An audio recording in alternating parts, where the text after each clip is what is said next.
How long can a society survive when the only thing holding it together are laws? That's essentially what some people in the legal fraternity seem to think these days, and even in government.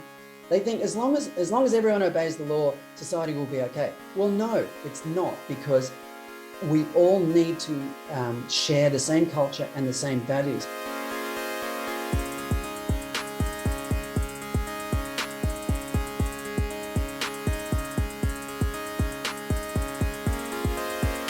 Good afternoon and welcome to the Macquarie University Liberal Club's Sunday Sessions podcast, live from the Facebook main page. My name is Andrew Cremon and I'm joined as always by my co-host Rory O'Connor.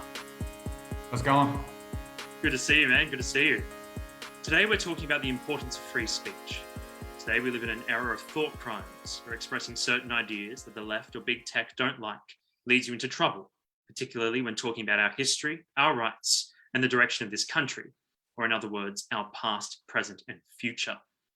Talking with us today is Fred Pawle, former communications director at the Menzies Research Centre and writer at The Australian. He's also published a new book, Die Laughing, the Biography of Bill Leak. Fred, welcome to Sunday Sessions. Thank you, Andrew. It's a pleasure to be here, mate. So I'd like to tell our audience, as always, you can ask your questions to Fred in the comments section, and we'll get to as many of them as we can in the hour. Now, Fred, firstly, so talk to us about the importance of free speech in our country. Our audience is mostly aware that it's not a constitutional right.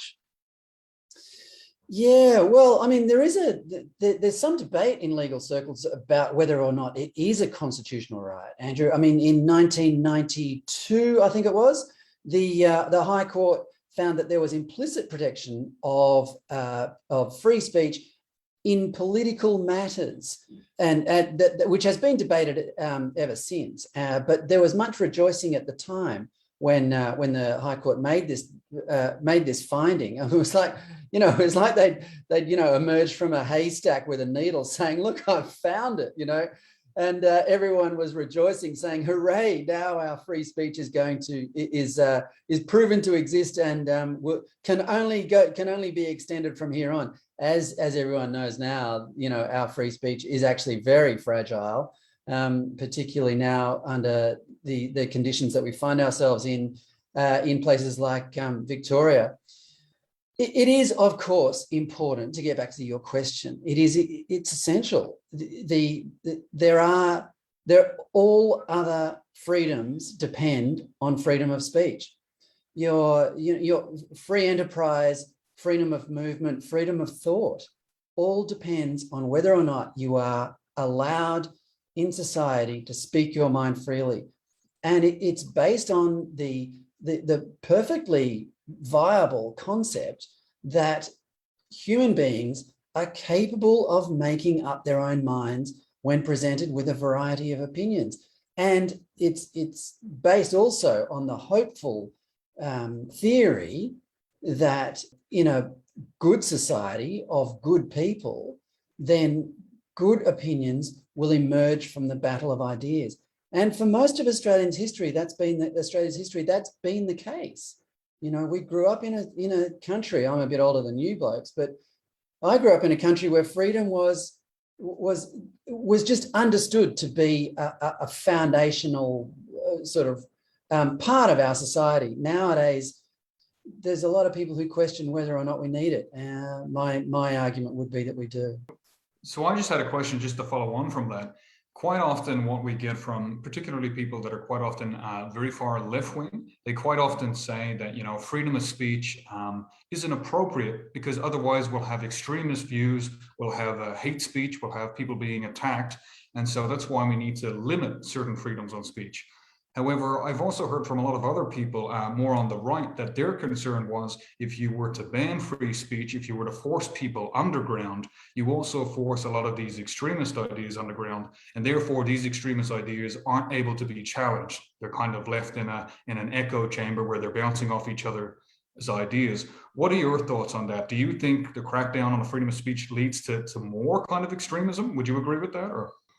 Well, whether it leads to more extremism, I think is not really the point. It's the fact that anything worth saying is going to offend someone. That's the point. if you say something that doesn't offend anyone, then it probably wasn't worth saying.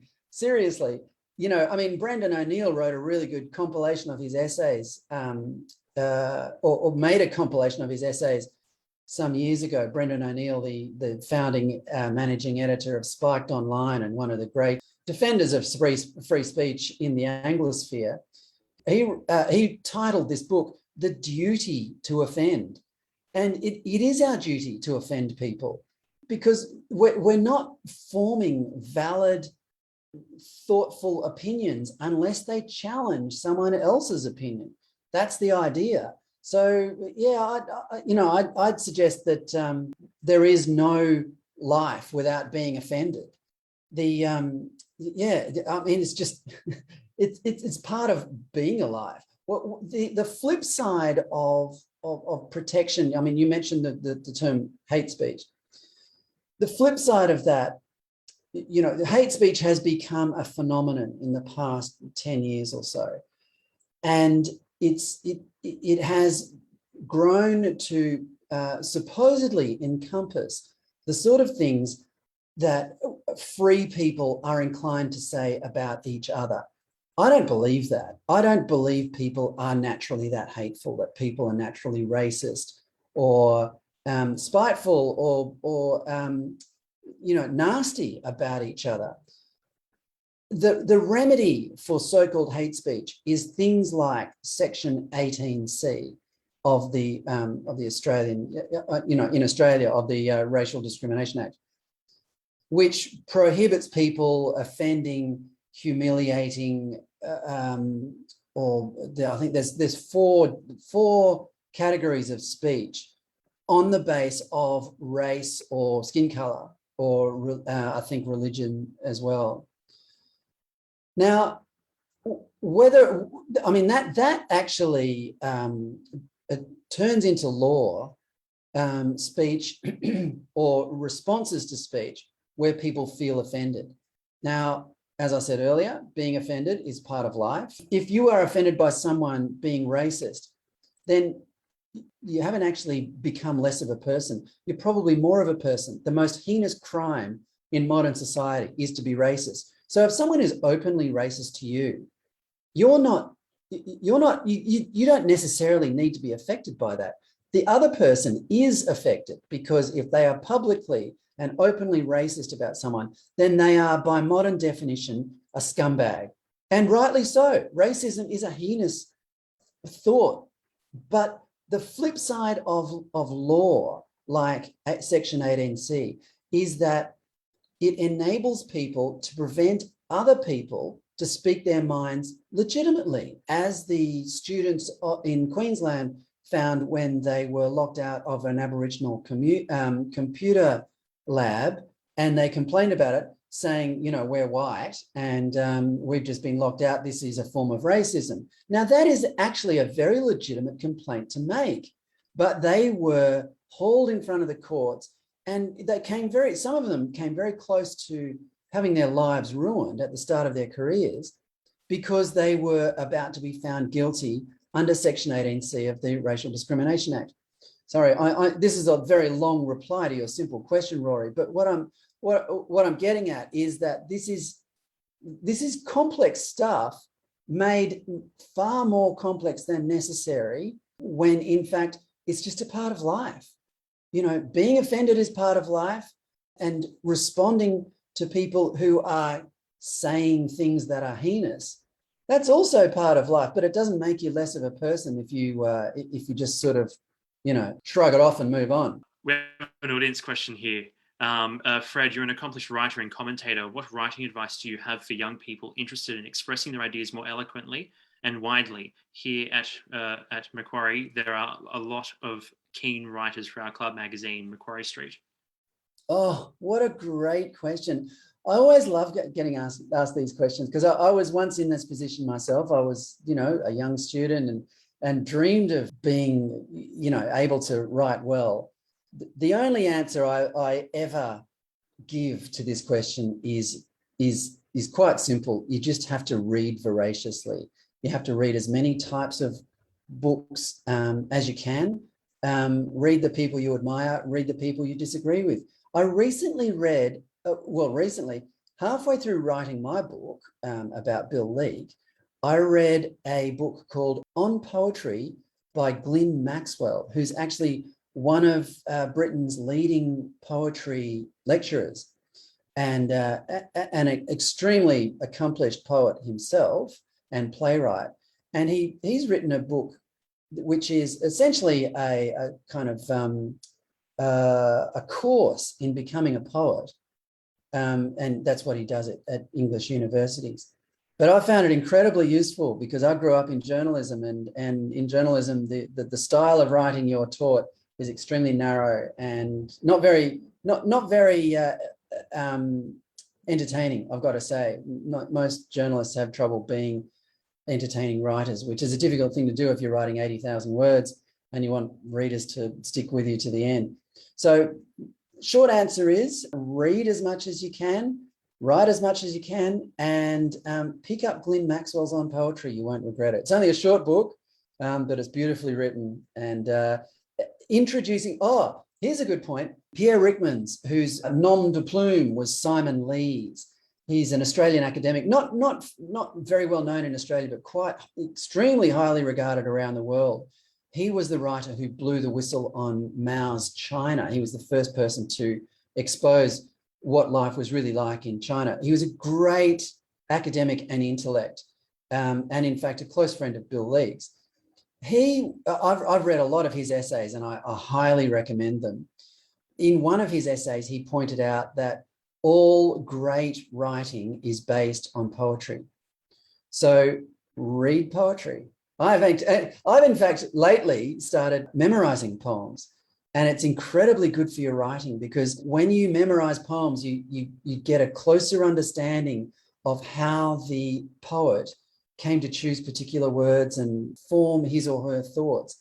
It's as close to actually writing poetry yourself as you can get without doing so.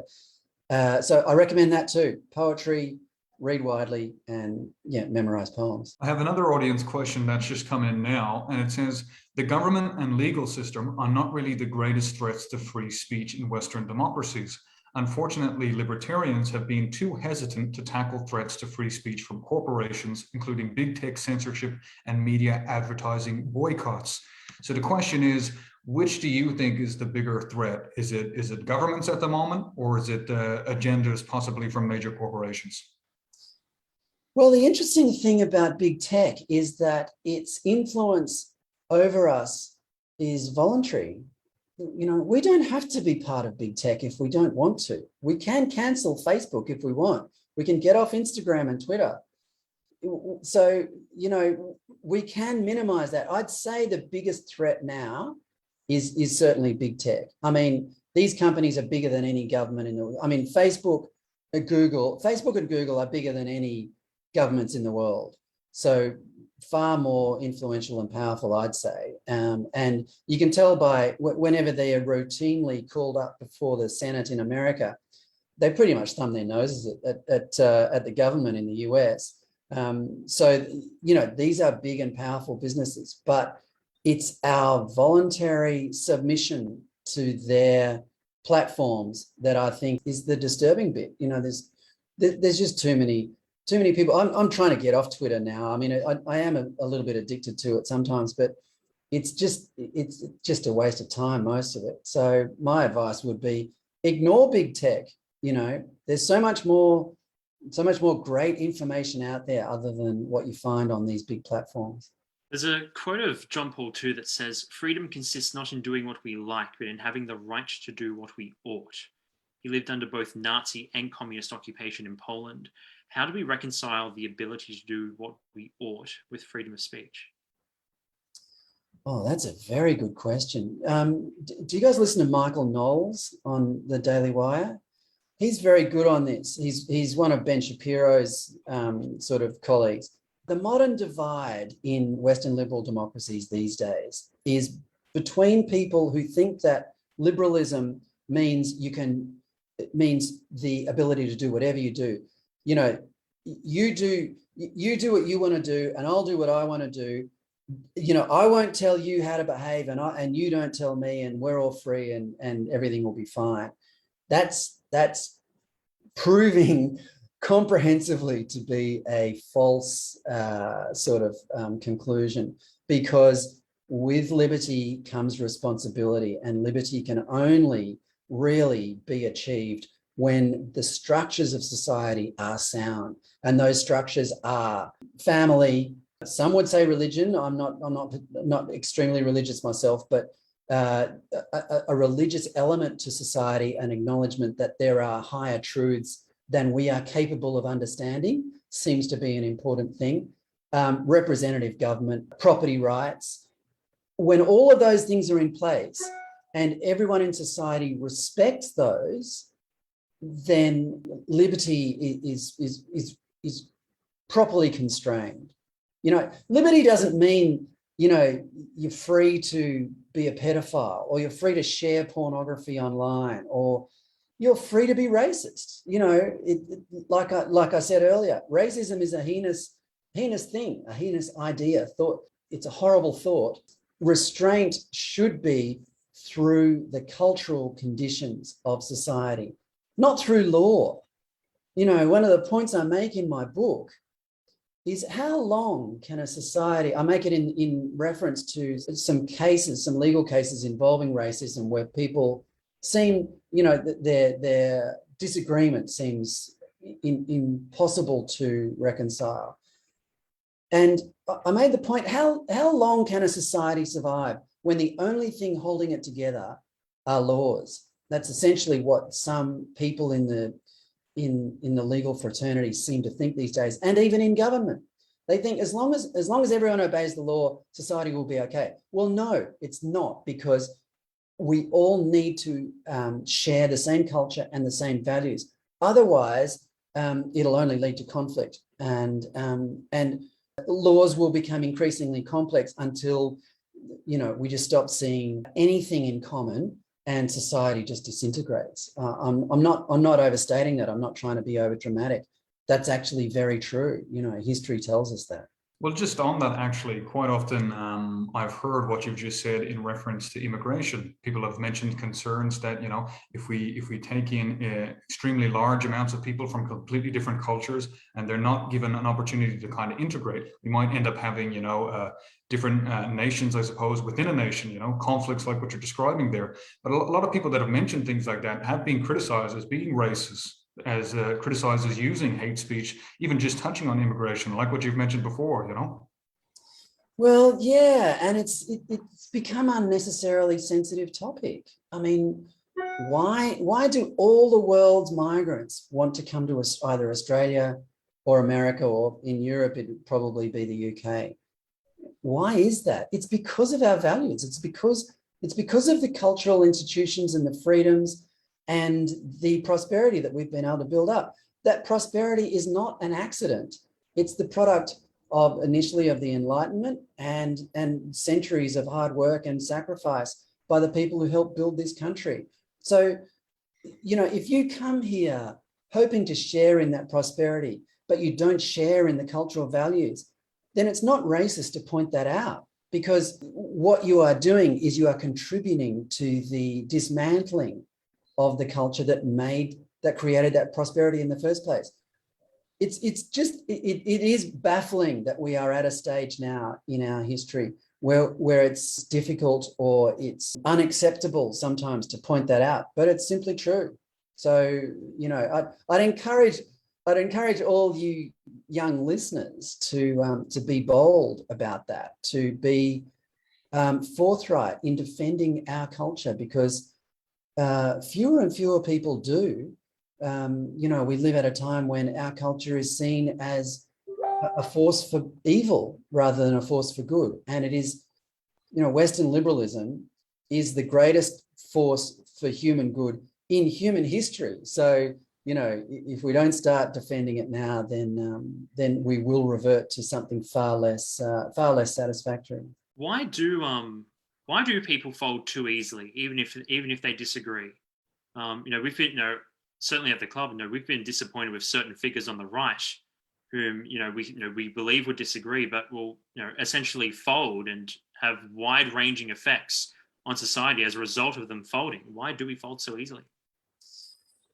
Geez, Andrew, I really wish I knew the answer to that. I think it's going to be the next stage of my career is to find out why that happens. I think there's probably a book in it somewhere that, what we are witnessing is the emergence of aspects of human behavior that we haven't been forced to consider for generations. We've just endured and enjoyed so much prosperity and freedom that we kind of neglected to remember that human behavior can be quite evil.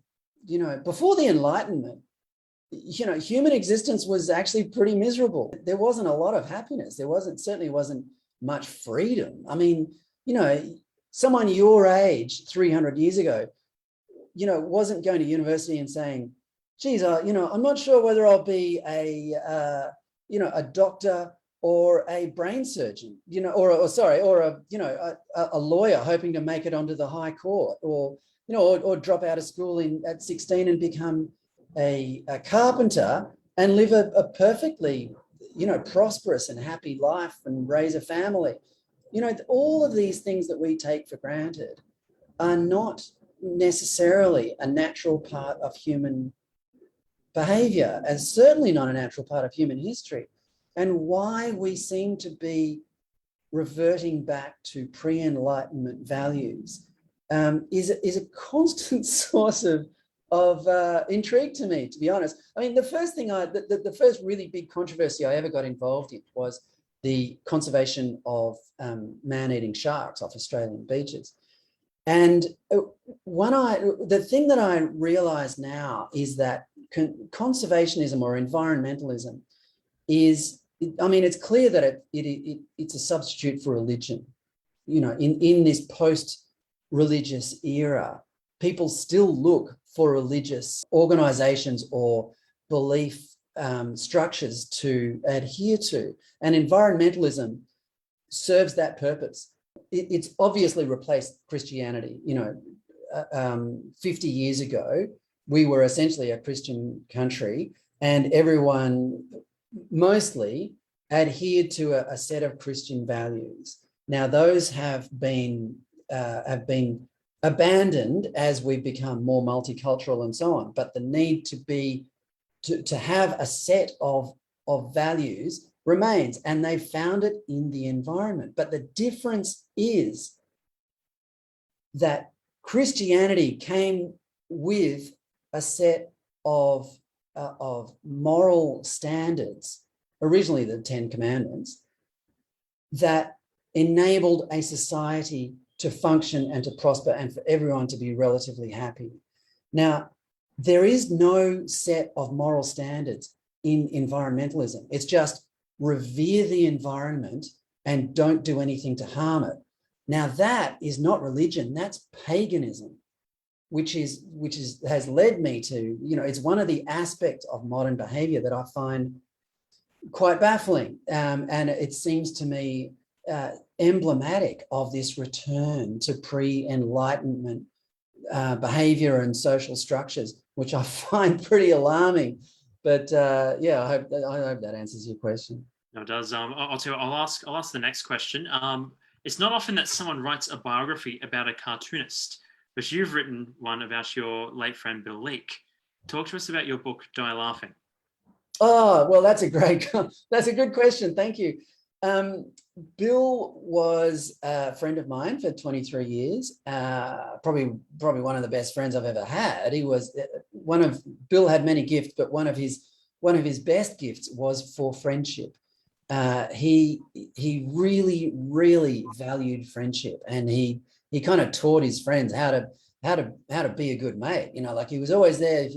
I went through a few ups and downs during the 23 years that we knew each other, as everyone does, and his ability, his enthusiasm to support his friends through hard times was just incredible. And in researching the book, I met several people who he reached out to that he didn't need to, but just through sheer friendship. So that, I mean, it's a tribute to a great friend for a start. But one of the things that I wanted it to be was, you know, Bill absolutely loved Australia. Of all the Australians I've known, I don't think I've known anyone who loved Australia more than Bill did. And I saw his passing as kind of emblematic of the way Australia is changing, that the Australia that Bill loved doesn't really exist much anymore. Not much of it does. You know, we've certainly, you know, Bill was a first-class larrikin, and we've seen in the past 18 months that you know, larrikinism in Australia is pretty much dead and buried. You know, you know, the police in Victoria are making sure that anyone with a bit of larrikin spirit in them is going to get beaten up and wound up in jail and fined. So I wanted to use his, like all great biographies, I should add, are sort of microcosms of the times in which the person lived. And that's what I wanted it to do. I wanted it to be a microcosm of Australia from the 60s through to the early 21st century. And I do think I've managed to accomplish it, you know, without sort of, you know, blowing my own trumpet too much. I spent 3 years writing it, and I lived through that era myself, and I think I've captured it reasonably well. But the other thing is that Bill wasn't just a cartoonist, and he wasn't just a cartoonist who got in trouble with the Human Rights Commission towards the end of his career. He was an extraordinary artist, and not a postmodern one either. He was a realist artist. He learned art at the Julian Ashton Art School, which is where you learn observation and draftsmanship. So it's, you know, he was old school. When he did a portrait of someone, he was an exceptional portraitist. When he did a portrait of someone, it was almost always a realist portrayal of them.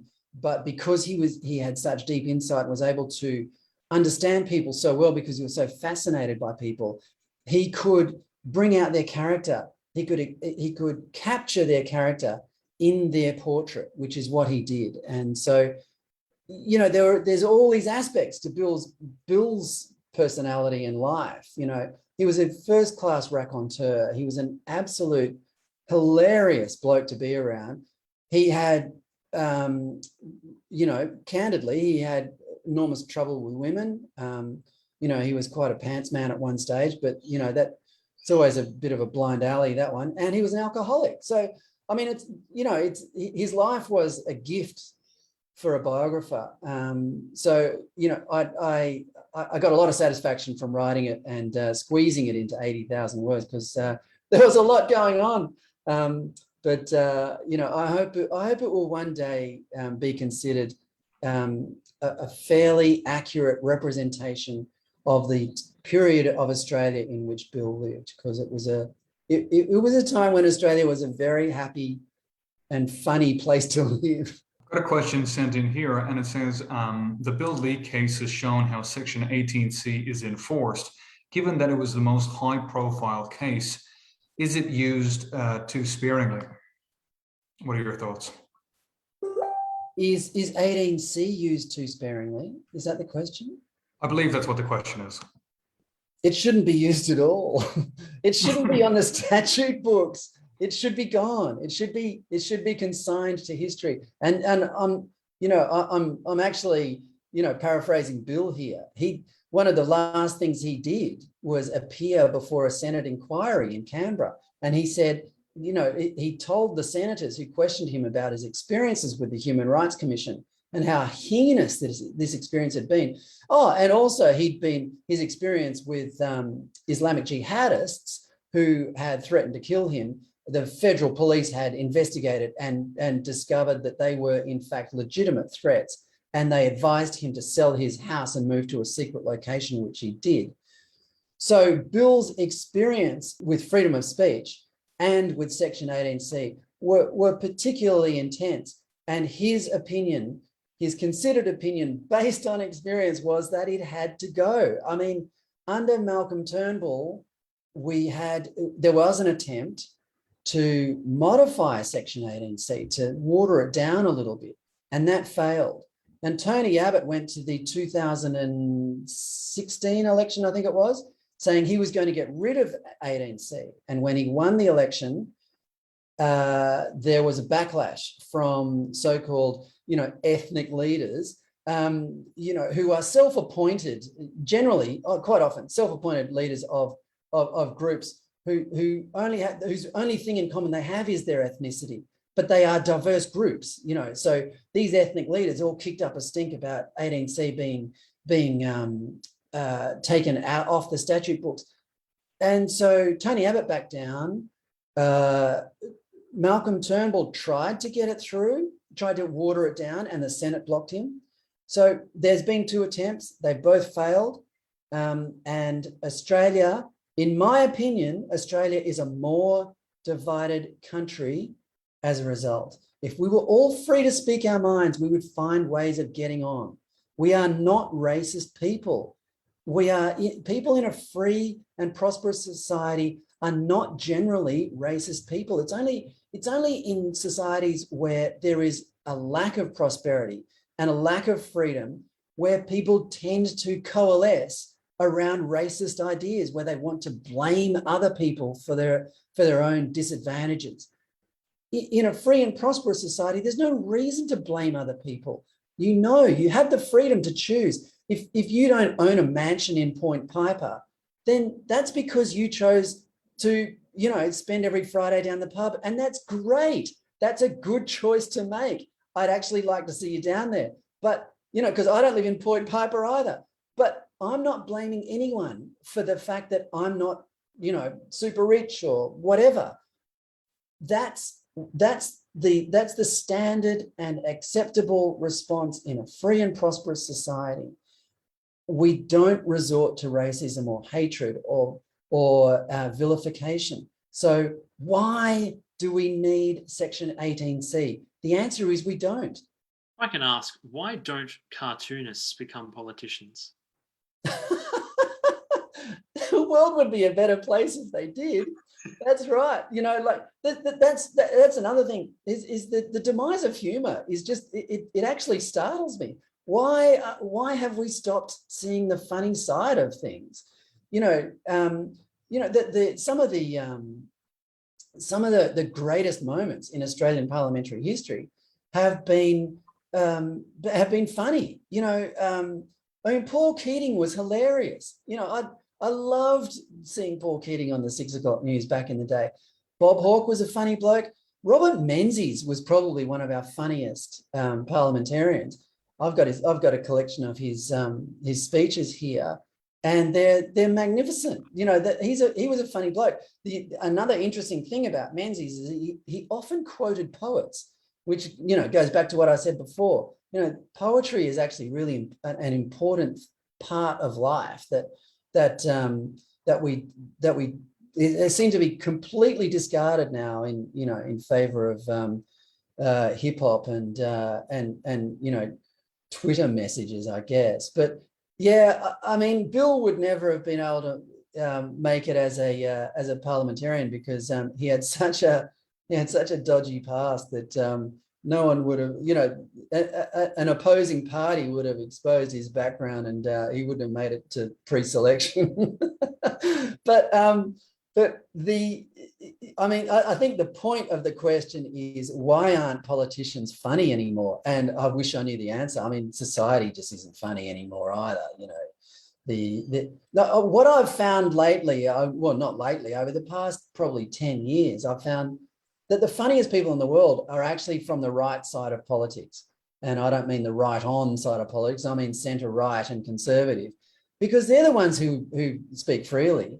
Left-wing comedians are all, they are conformists. And that is so boring. I mean, just apparently on the weekend, I was just reading earlier today, Greg Gutfeld, who's a comedian, nighttime comedian on American TV, on Fox News, I think it is. He's now #1 nighttime host in the US, and everyone who he's left in his wake are all left, and all their audiences are disappearing. And Greg Gutfeld is just, he's risen to the top because he doesn't conform to leftist tropes, which are boring and not funny. I had an audience question here that says, do you think a Bill of Rights would improve freedom of speech in Australia? Oh, geez, that's a can of worms. I haven't thought much about a Bill of Rights. I mean, and the reason for that is that I grew up in an Australia where behaviour was always self-correcting. That no matter what group you were in, whether it was just a group of mates or in a crowd or in society in general, Australian culture had this inbuilt ability to ridicule idiocy and to ridicule people who were abusing other people's rights. That's essentially what idiocy is. Idiocy is. I mean, you can be an idiot to yourself, and that's your choice. But if you're an idiot to other people, then that's essentially infringing on their rights to be free or to be accepted or whatever. And Australians were just so good at it. We were so good at calling out bad people, and we've never really felt the need for this in Australia. I think it's probably, it comes and goes as a debating topic in Australia more frequently now. But I think that its emergence is inversely related to our culture's ability to perform that function anyway. I know that's a kind of an abstract way of answering the question, because I don't think a lot about a Bill of Rights. Like a lot of Australians, I just think, we're lucky to live where we do. I'm friendly and with everyone I meet, and most Australians are. Who needs a Bill of Rights in a country like this? But increasingly, it's a topic of debate, and it's a reflection of where we've come as a country. In regards to Australians, losing their humour, but on top of that, losing the ability to debate, would you argue that this is a process of Americanisation? That's an interesting question. Well, we don't have a First Amendment, so I mean, Americans. I suppose culturally, because they're becoming very stunted in what they can and cannot say. Yes, Trump has done a lot to change that, but Americans are still very stunted. They seem to be, but that's the impression that we get from here. You've got to remember that everything we get is filtered one way or another. I mean, if your entire impression of the United States is based on what you see on Facebook, or on Instagram, then I'm sorry to inform you that it's not going to be an accurate depiction. I do see evidence that defense of the First Amendment in America is as virulent as it's ever been, and that Americans treasure their freedom as much as they ever have. So I wouldn't say that's an American thing at all. If anything, it's our. I don't know where we get our timidity from, why we are abandoning the sort of robust and slightly aggressive culture that we used to have. I wish I knew the answer to that question, but I can tell you for sure it's not the Americanization of our culture. America is one of the most benign empires. The American superpower is one of the most benign empires in human history. I mean, it goes into other areas and tries to, impose the Western liberal ideas, and then walk away. I mean, has done it really badly since the end of World War II. But I think the problem was that it did it so well in World War I and World War II that it thought it was just its natural role in the world. When I mean, it was a mistake in Vietnam, and it was certainly a mistake in the Middle East over the past 20 years. So I wouldn't suggest for a second that America's role in the world is without fault, but on balance, I think America's influence on the world has been immensely, immensely positive, starting with Australia. I mean, they saved our ass in World War II. We'd be speaking Japanese if it weren't for America. Well, maybe maybe not, but anyway, they were the war in the Pacific was huge, and a lot of Australians forget. Darwin was bombed in, when was it, March 42, I think it was, just at the start of the war. And at one stage, I think it was, I may be incorrect, so I may have misremembered this, but at one stage, I think a quarter of our troops were prisoners of war in World War II. I mean, we were severely vulnerable at the start of World War II. And America, why did the United States have to come and fight in the South Pacific? I mean, they could have just kept the Japanese out of Hawaii and just said, right, the rest of you lot just sort it out amongst yourselves. But they got involved, and the world's a better place as a result. So, I mean, I remember when I was young, I used to see American influence on our culture and be slightly perturbed or cynical about it, because there are aspects to American culture that are undeniably shallow and superficial and so on. And I used to find that a little, I used to be skeptical about it. But, having been to the US a few times and having got to know a lot of American people and been benefited from extraordinary American hospitality. When you go to the US, I've been places where people have just put me up, because I've befriended them in a pub or whatever. I was surfing in California once, and I just got talking to this dude, and I went up staying at his place for a week because we were just getting on so well. So Americans are nice people. I'm not cynical about them anymore. Well, I've been to America myself, and I can definitely attest to that. And I can say that, like, I actually went to California, and even a lot of the left-wing people there would speak very openly, particularly even about religion. And I was at a filming event, so I've got a background in creative arts. That's one thing I was hoping to ask next, if that's all right. I completed my undergrad in creative arts last year. I've got a keen interest in both storytelling and politics. What lessons could artists take away from Bill Leak? That's a very good question. That's a very, very good question. And the answer in one word, in 3 words, is to seek the truth, because that's what Bill did. And the truth is, Bill's initial pursuit of the truth was through art. He was, like I said earlier, he attended Julian Ashton Art School. He was obsessed with art. He saw an exhibition of European masters at the Art Gallery of New South Wales when he was about 18, I think it was, and saw for the first time a Picasso painting up close.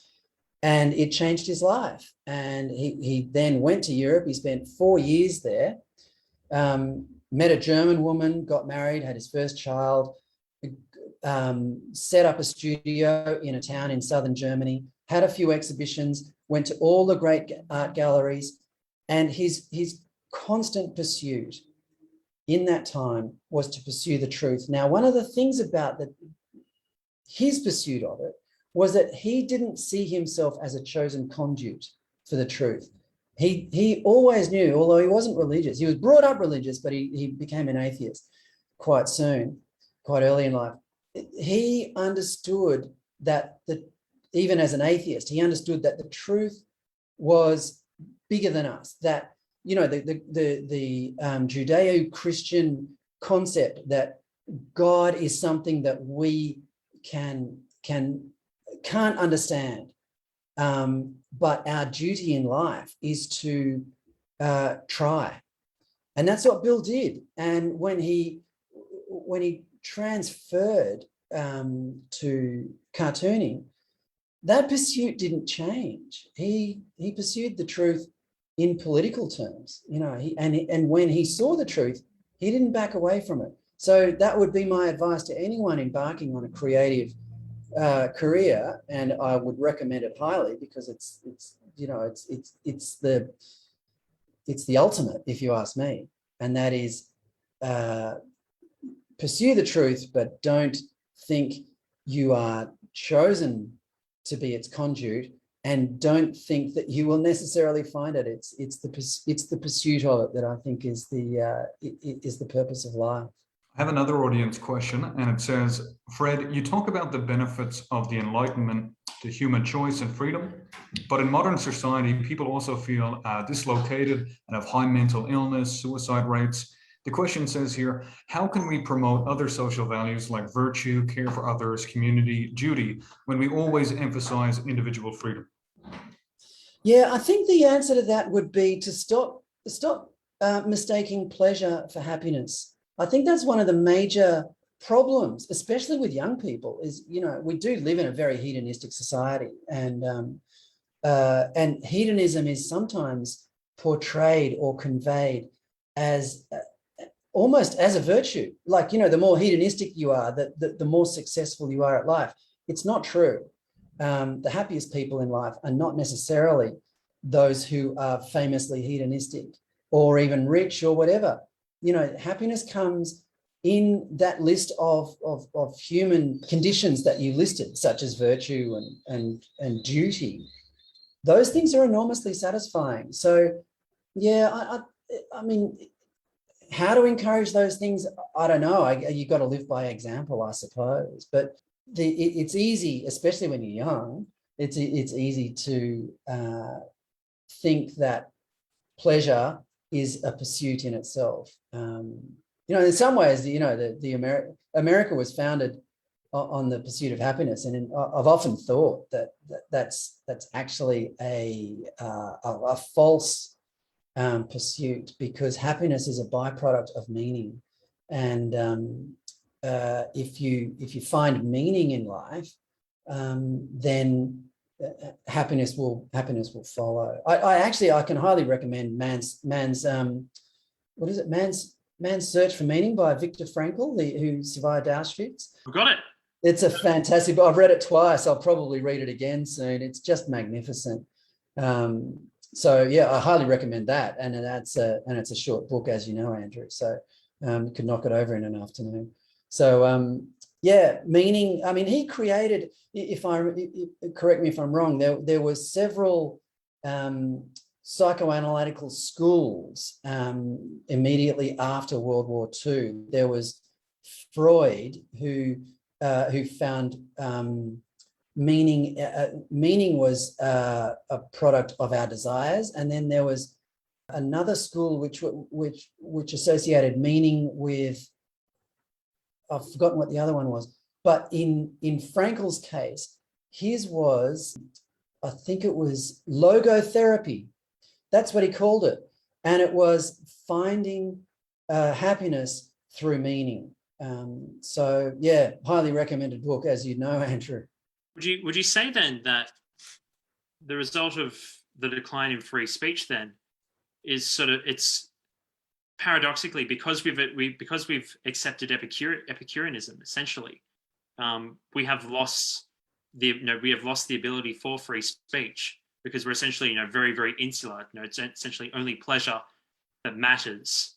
Would you say that's a fair comment? Yeah, absolutely. Because I mean, once you reduce yourself to the pursuit of pleasure, then what's left to debate? There is nothing. That you kind of you lose sight of how your freedom and prosperity came about, because you lose any connection between your ability to pursue pleasure and the history that the history of the society that enabled you to do so.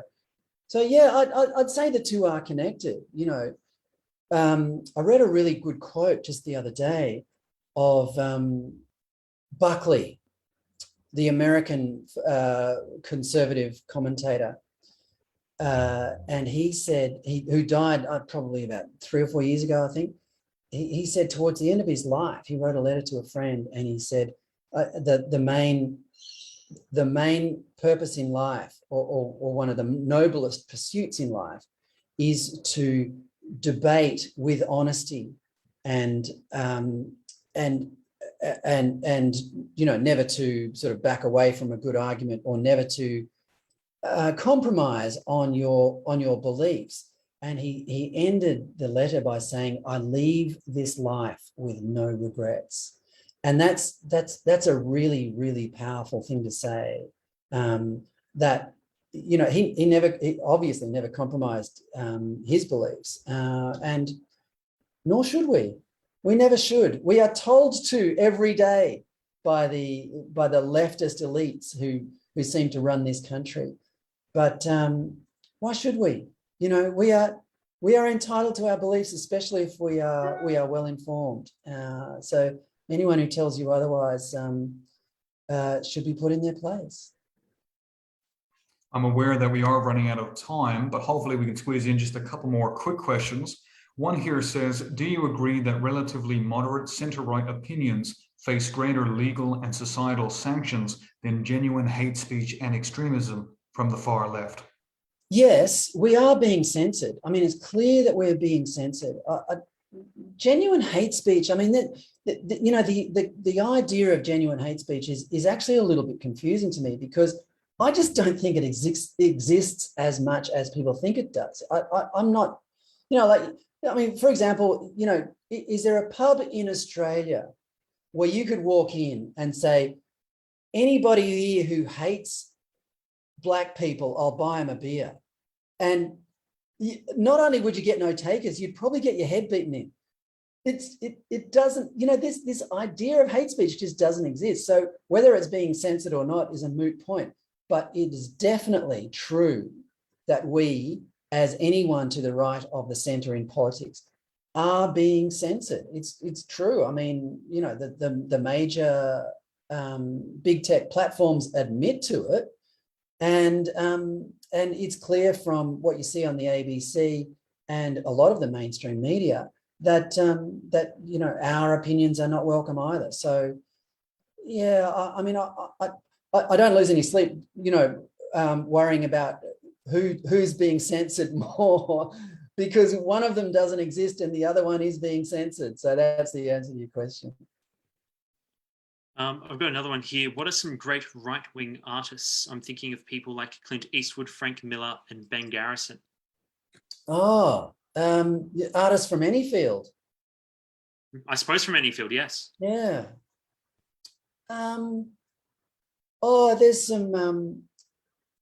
Well, I could tell you, Iggy Pop once wrote a song called "I'm a Conservative." I mean, I used to be a bit of an Iggy Pop fan.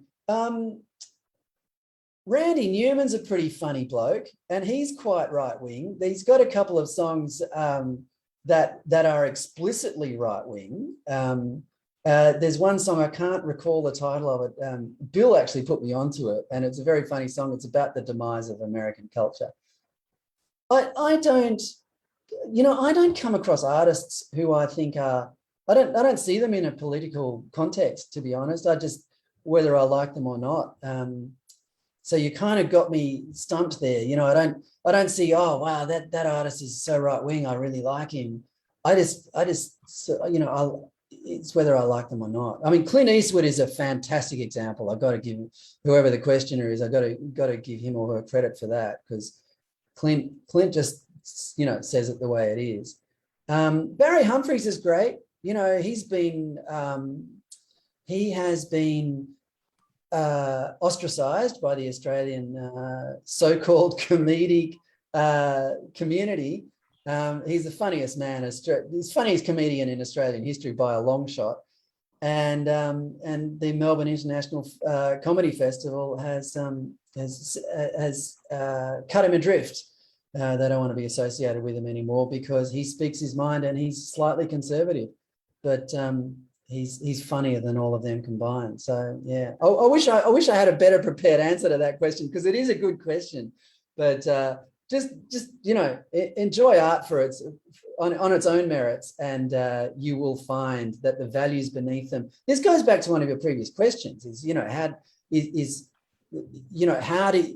what do you do if you're embarking on a creative career? And I say seek the truth. Well, if you see the truth in a piece of art, it's probably there's a good chance that the artist was right of centre for a start, because I just think that art created by leftists doesn't involve a lot of truth and isn't very creative anyway. So seek the truth, you'll find it. So I'd like to thank everyone for tuning in this afternoon. We have run out of time. Just before we close, Fred, Paul, do you want to give us some details of where we can find you or follow you or see some of your articles? Oh, yeah. You can find me on Twitter, just at Fred Pawle. I'm on Instagram at Fredo Pawle. That's FREDDOPAWLE. And you can buy the book at dielaughing.org.au. I recommend it. I mean, it's, it took me 3 years to write, but I do think it's a pretty good book. So yeah. And if you like it, drop me a line. I can be pretty easily found on Facebook or on Twitter or on Instagram, and drop me a line. I always love hearing feedback, and I'm always flattered when someone actually reads the book, because I've got 10 books I want to read right now, and anyone who actually finishes mine, I'm really delighted. Perfect. I'd just like to let all our viewers know that if you are watching on Facebook Live at the moment, then we have put the link to Fred's book in the comment section below, so you can see that there. I've been your host, Rory O'Connor. My co-host has been Andrew Brennan. Thank you so much, Fred Pawle, for coming on the show this evening. This has been the Macquarie University Liberal Club Sunday Sessions. Thank you all. Thanks, guys.